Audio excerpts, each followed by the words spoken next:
I'm Dr. Christy, and this is Climbing Fish Parenting, practical parenting strategies in 20 minutes or less. I'm a psychologist and behavior analyst, and I work with exhausted, overwhelmed parents who feel like they've tried everything and nothing works. If you're listening to this while folding the laundry, hiding in your car, or wishing bedtime would just end already, you're in the right place.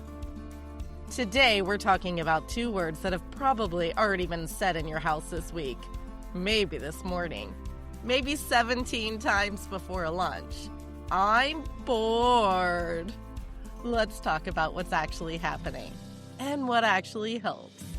Ready to transform your parenting journey? Let's dive in. You've given them ideas. You've suggested activities. You've pointed at the giant bin of Legos that cost you a small fortune. And somehow, none of it lands, and it keeps coming back to you over and over. Your child has been talking about summer since approximately March. The countdown, the plans, the freedom. Doing nothing, and that nothing being the most appealing thing in the world. And then summer arrives, and within about 4 days, you're hearing it. I'm bored. It's tempting to feel frustrated by that. They wanted this. They begged for this. And now that they have it, they can't seem to function inside it. But here's what I need you to understand. That's not ingratitude. That's not manipulation. That's a brain that's been operating inside a highly structured external system for 9 months that's suddenly being handed an open expanse of unstructured time with no scaffolding, no transitions built in, no bells telling them what comes next, and genuinely not knowing what to do with it. And I want to name something here before we go further. Because I know some of you are thinking, but my kid is in camp all day. This shouldn't be applying to us. Here's the thing. Even a great camp doesn't replicate the structure of a learning environment. The predictability is different. The cognitive demands are different. The social dynamics are different. When your child comes home at 4 p.m. and transitions out of a structured camp day into an unstructured evening, that gap still exists. The crash still happens. The I'm bored still comes. Because it was never really about having nowhere to go. It was about what the brain does when external structure disappears and it has to generate its own. For neurotypical kids, that open expanse is uncomfortable for a few days, and then they adapt. They find their rhythm. They figure out how to fill the time. For kids who are wired differently, the open expanse doesn't resolve on its own. Because the thing that was filling the time at school or at camp wasn't just content, it was structure. And structure, for your child's brain, isn't just a preference. It's a functional support system. And now it's gone. Let me get specific about what's happening in their brain. Because once you see it, the I'm bored complaint starts to make complete sense. First, the dopamine scaffolding is gone. Neurodivergent brains, particularly ADHD brains, have differences in how dopamine is regulated. And what most parents don't realize is that the school environment was doing a lot of the dopamine work for your child without anyone recognizing it as that. Bells, transitions, the social dynamics of who sits next to whom at lunch, deadlines, the novelty of a new lesson, the small hit of getting an answer right. All of that was providing a steady stream of external stimulation that kept the brain engaged and moving. Summer removes all of it simultaneously, and suddenly your child is expected to generate their own motivation, their own stimulation, their own internal drive to move from one thing to the next. For a brain that's wired to depend more heavily on external dopamine cues, that is an enormous ask. The brain goes looking for stimulation and doesn't know where to find it. And what comes out of their mouth is, I'm bored. Second, the executive function prosthetic has been removed. I've talked before about how structure functions for wired differently kids. School isn't just a place where learning happens. It's an external executive function system. It tells your child what to do, when to do it, how long to stay there, and what comes next. Their brain doesn't have to generate any of that. It just has to show up. Summer pulls that prosthetic away. And now their brain is being asked to plan, initiate, sequence, and manage time, all independently across a completely unstructured day, using executive functioning skills that are still developing. That's not a motivation problem. That's a skill problem. And we don't solve skill problems by expecting kids to just figure it out. Third, working memory can't retrieve the options. This one is important because I hear parents say this constantly. I've given them 100 ideas. They know what they like to do. Why can't they just go do it? Well, here's what's happening. Knowing something is stored somewhere in your child's brain is completely different from being able to retrieve it and act on it in a moment where the working memory system is understimulated. An understimulated brain, a bored brain, is actually less capable of accessing stored options, not more. The very state you're trying to solve makes it harder for them to solve it. They're not being difficult when they can't think of anything to do. They genuinely cannot find the handle from the inside. The ideas exist, but the brain can't generate the pathway to them right now. Fourth, and this one surprises parents, boredom for neurotypical kids often isn't really boredom. Many neurodivergent children have differences in interoceptive awareness, the ability to read their own internal states accurately.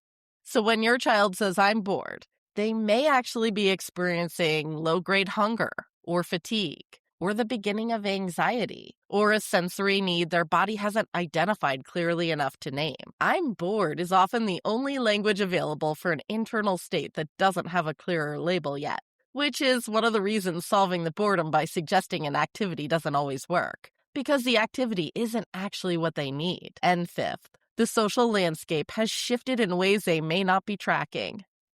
And I know what you're going to say. They're outside playing with the neighborhood kids. They have more sleepovers in June than they had all spring. They're actually seeing friends more than they were during the school year. But there's the distinction that matters. School provides ambient social stimulation. Being in a room full of peers, even without active engagement, even for kids who are socially anxious or find peer interaction exhausting, provides a background hum of social input that is quietly regulating. It's there whether your child is actively participating or not. This is one of the appeals to adult co-working spaces. Playdates and neighborhood hangouts require active social initiation and sustained engagement. That's a much higher cognitive and social demand. It's not equivalent. And for kids who are getting regulated by that ambient social environment without even realizing it, its absence leaves a gap they can't quite name. "I'm bored" is sometimes the closest they can get to saying, "Something that was there before isn't there now, and I don't know what it is." Here's where I want to slow down, because once you understand why the boredom is happening, the next question is, what do we do about it? And before we get to strategies, I want to name something that most parenting advice skips over. The question isn't just, how do I get my kid to find something to do today? The question is, does my child actually have the skill to generate their own engagement? And if not, what does building that skill look like? Just because you've reminded your child 1,000 times about what they like to do doesn't mean they can access that list in the moment, or feel motivated enough by any single item to get started, or initiate once they've decided, or sustain the activity once they've initiated. Each of those is a separate skill. And for kids who are wired differently, any one of them can be the actual gap. So when we talk about strategies here, I want you to hold two things at once. Some of what I'm about to share is about solving today's problem, getting your kid engaged right now this afternoon. And some of it is about building the underlying skill over time, so that eventually they need less from you to get there. Both matter, and they require slightly different approaches. Start with the activity list, but build it the right way. The goal of an activity list is to remove the retrieval demand from working memory entirely, instead of asking their brain to generate options on the spot, which we know it can't do reliably. You externalize the list so the brain just has to choose, not generate. You can do this a lot of ways depending on your kid. Some families do a simple list on the fridge. Indoor options on one side, outdoor on the other. Some kids do better with popsicle sticks in a jar that they can physically draw from. The randomness takes the decision-making pressure off entirely, which is its own executive function relief. Some kids want it in an app. Some want it handwritten in their own handwriting. What matters isn't the format. What matters is that the options are visible, accessible, and created in advance, not in the moment when the brain is already stuck. And here's the key. Build the list with your child, not for your child. Sit down together before summer really ramps up and have them generate the ideas. You can make suggestions, especially if imagination or planning is a challenge for your kid. But their ownership of the list matters. A list their parent made for them is something they'll ignore. A list they built is something that has a chance. Then build a challenge around it. Here's where you can take this further and make it genuinely motivating in a brain-based way. Think about the summer reading challenges at the library. It's a great idea in principle, but often it fails neurodivergent kids because the reward is delayed, impersonal, abstract, and honestly, whoever's designing those challenges keeps forgetting teenagers exist. You can do better, and you can make it personal. Sit down with your child and find out what they actually want. Not what you think they'd like, what they want. Maybe it's a trip to a water park. Maybe it's a specific game they've been asking about.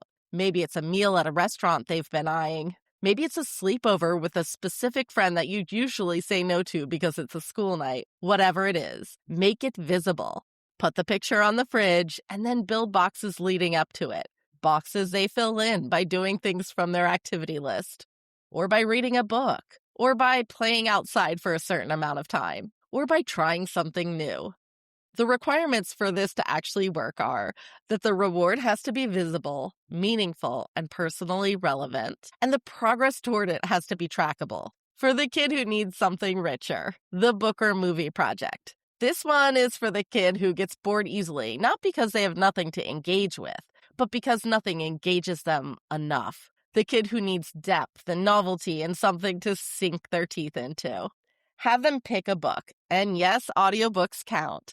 And if reading isn't their thing, a movie works too. Then build a project around it with 4 components.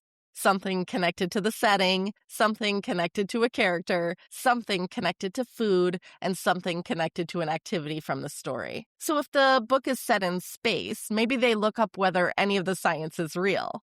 If there's a character they connect with, maybe they design what the character's bedroom would look like. If the characters eat something specific, find a recipe. If there's an activity in the story, a sport, a craft, a skill, try it. And I know some of you are going to say that one of those pieces is too hard for your kid. So get flexible. This is just an idea. It can be stretched in any direction to fit your actual child. The idea here is that we're stretching imagination and creating something that they can do across multiple days, not just one afternoon. And if the whole family reads the same book or watches the same movie, everyone can be involved, which adds back some of that ambient social connection I mentioned earlier. One note here. Some of your kids are going to struggle with the imagination piece. Others will struggle with the organization piece, knowing where to start, how to sequence a project, how to break it into manageable steps. Give support where the gap actually is. Don't assume the struggle is with motivation when it might be with initiation or planning. And don't forget to chunk the day. I'm not telling you to recreate the school schedule. Summer should feel different. The goal is not a rigid minute-by-minute plan, but completely unstructured days, long, landmark-free stretches of time, are hard for brains that are wired differently. Time blindness is real.